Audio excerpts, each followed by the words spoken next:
Ah, le Quidditch, mais quel sport fantastique!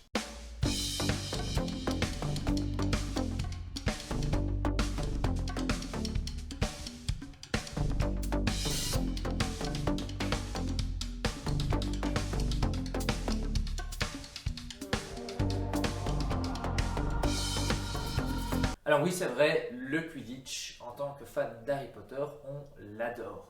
Que ce soit dans les livres où les descriptions de J.K. Rowling sont superbes, où Harry est le véritable héros de son équipe de Gryffondor, ou bien dans les films où on voit plein de joueurs voler dans tous les sens, c'est assez impressionnant et même spectaculaire. Mais cependant, il y a un hic, et c'est ce qu'on va voir dans cette vidéo, je vais vous montrer que le Quidditch, même si on l'adore en tant que fan d'Harry Potter, peut avoir pas mal de petits points dérangeants, dangereux et même parfois totalement débiles ou totalement bizarres.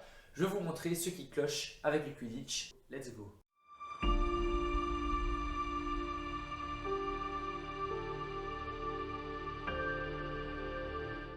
Le point numéro 1 qui nous montre que le Quidditch est un sport qui n'est pas si cool que ça est la dangerosité de ce sport.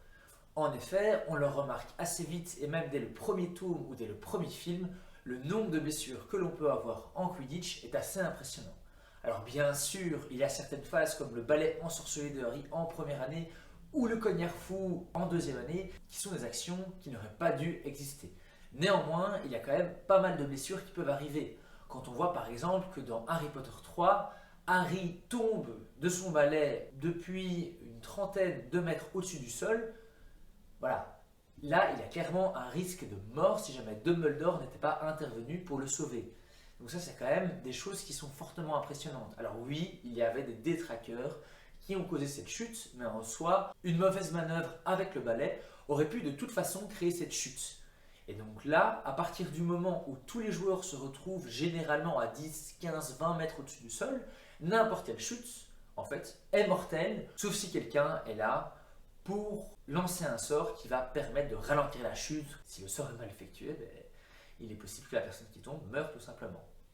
Également, il y a plein d'autres blessures, on le voit au cours des matchs. Harry en a fait les frais plusieurs fois. On remarque par exemple que dans Harry Potter 1, Dubois explique à Harry qu'il est tombé inconscient pendant plusieurs jours après son premier match de Quidditch. Dans Harry Potter 4, lors de la Coupe du Monde de Quidditch, il y a Krum qui saigne abondamment avant d'attraper le vif d'or. On a évidemment l'histoire de Harry qui se fait percuter par le cognard ensorcelé de Dobby. Mais rien que là, les cognards, on a quand même des balles qui ont l'air relativement lourdes et qui foncent sur des attrapeurs ou sur d'autres poursuiveurs. Alors, si tu prends un cognard sur le bras ou dans les côtes, tu peux peut-être avoir une côte fêlée, une côte cassée, un bras cassé. Et pire encore, si tu te prends un cognard dans la tête, tu peux tomber inconscient. Et tomber inconscient, ça provoque des chutes. Et des chutes, on a vu tout à l'heure ce que ça pouvait donner. Donc, vraiment, on a quelque chose d'assez dangereux. À la limite, on a un sport qui est dangereux en pratique. Et donc, on pourrait se dire, ça va, on va organiser, on va mettre des règles afin de rendre ce sport un petit peu moins dangereux. Mais c'est là que le bas blesse encore, et moi je trouve que l'arbitre a beaucoup de mal à protéger les joueurs. Alors, il faut savoir qu'il y a plus de 700 fautes en Quidditch. Donc on peut se dire, ok, on a beaucoup de fautes, ce qui veut dire que si une équipe fait du mal à l'autre, c'est pas grave, on va pouvoir réparer tout cela. Il y a un petit problème. Pour moi, le problème principal est la visibilité que l'arbitre peut avoir par rapport à l'ensemble des actions qui se passent sur un terrain de Quidditch. Il y a 14 joueurs sur un terrain de Quidditch, 7 d'un côté, 7 de l'autre. Et on a potentiellement des joueurs qui peuvent voler partout sur le terrain, voire même en dehors du terrain, à des altitudes très différentes. On peut avoir plusieurs joueurs qui se trouvent à 30-35 mètres d'altitude, d'autres à ras du sol, certains qui peuvent se retrouver près des anneaux, d'autres au milieu du terrain, d'autres écartés pas loin des tribunes. Et donc, en tant qu'arbitre, comment veux-tu avoir une visibilité sur toutes les fautes qui pourraient se passer durant un match? Et comment donc pourrais-tu siffler ou accorder une pénalité à l'équipe qui a été victime de la faute de la part de l'autre équipe? C'est quasiment impossible. Quand on lit Harry Potter 1 et les actions du premier match entre Serpentard et Gryffondor, il y a plusieurs fois où l'on raconte que le professeur Binns, qui doit arbitrer ce match, n'a pas vu certaines fautes que les Serpentards ont fait contre les Gryffondors, et donc les Serpentards ont pu impunément causer du tort à l'équipe de Gryffondor, sans pour autant avoir été punis. Alors, autre point à mettre en parallèle avec les accidents ou les blessures, il y a le cas de la fatigue physique. Donc pour rappel, au niveau des règles de Quidditch, un match se termine quand un Vildor est attrapé. Et dans les récits, dans les romans, on fait parfois allusion à des matchs qui ont pu durer plusieurs jours, voire plusieurs mois. Et je vous laisse imaginer la fatigue que les joueurs ont pu accumuler après ces heures, ces jours, voire même ces semaines de match. Alors, des temps morts existent, mais ils sont quand même limités dans le temps. Et ce qu'il faut savoir, c'est qu'il n'y a pas de remplaçant en Quidditch. C'est-à-dire qu'un match qui va peut-être durer 10 heures, malgré les temps morts, on a des joueurs qui vont faire une partie de 10 heures sans se faire remplacer par quelqu'un d'autre. Avec des remplaçants, on aurait pu se dire, voilà, je suis fatigué après 2 heures de rencontre, je suis plus très lucide, je n'arrive pas à éviter les accidents, je n'arrive plus à éviter les cognards, voilà, je me fais remplacer par un autre joueur. Eh bien, ce n'est pas le cas. À Poudlard, il y a 7 joueurs de Quidditch.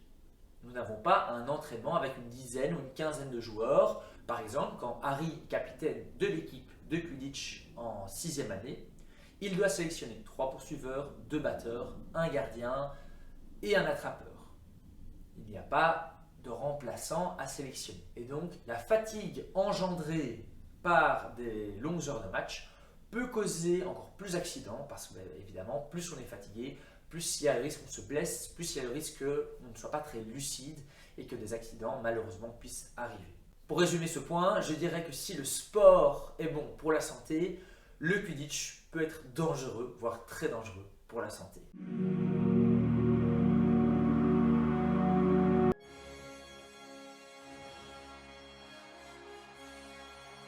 On va parler maintenant du deuxième gros point qui personnellement me gêne quand je vois un sport comme le Quidditch, c'est le manque de logique sportive. Alors, qu'est-ce que j'entends par logique sportive ? Pour vous expliquer cela, je vais prendre un exemple avec des sports de moldu. Quand on fait un match d'un sport moldu, que ce soit le football ou le basketball ou le tennis, généralement, la personne, si c'est un sport individuel ou l'équipe qui est la plus forte, a le plus de chances de remporter la partie. Alors bien sûr, parfois, si on prend l'exemple du football, si une équipe qui est très forte, qui a beaucoup d'actions, peut-être qu'ils ne vont pas marquer de goal et que l'équipe d'en face va réussir à en marquer un ou deux en ayant peu d'actions.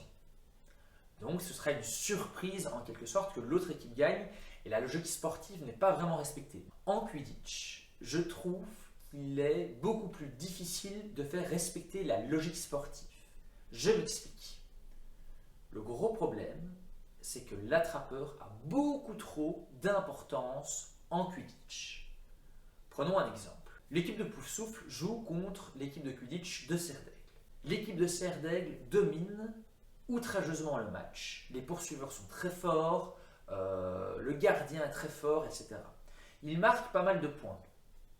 Problème, l'équipe de Serre d'Aigle a un attrapeur très médiocre, tandis que l'équipe de Poufsouffle a un super attrapeur. Imaginons que l'équipe de Serre d'Aigle, étant bien plus fort que l'équipe de Poufsouffle, marque but après but. Chaque but vaut 10 points, et donc on va dire qu'il marque 12 buts et arrive à 120 points. À côté de cela, l'équipe de Poufsouffle, très mauvaise, marque on va dire 2 buts et donc arrive à 20 points. Le score est donc de 120 à 20 en faveur de l'équipe de Serre d'Aigle. Problème, Serre d'Aigle n'a pas un très bon attrapeur, tandis que Poufsouffle a un excellent attrapeur qui arrive à assez rapidement prendre le Vildor. Il fait remporter à Poufsouffle 150 points, ce qui leur donne donc un score de 170 points et Serre d'Aigle reste bloqué à 120 points. Fin du match, Poufsouffle remporte la victoire alors qu'ils n'ont dans leur équipe qu'un seul très bon joueur et 6 autres joueurs moyens, voire médiocres, tandis que Serre d'Aigle, une très bonne équipe, a un joueur médiocre et perd le match.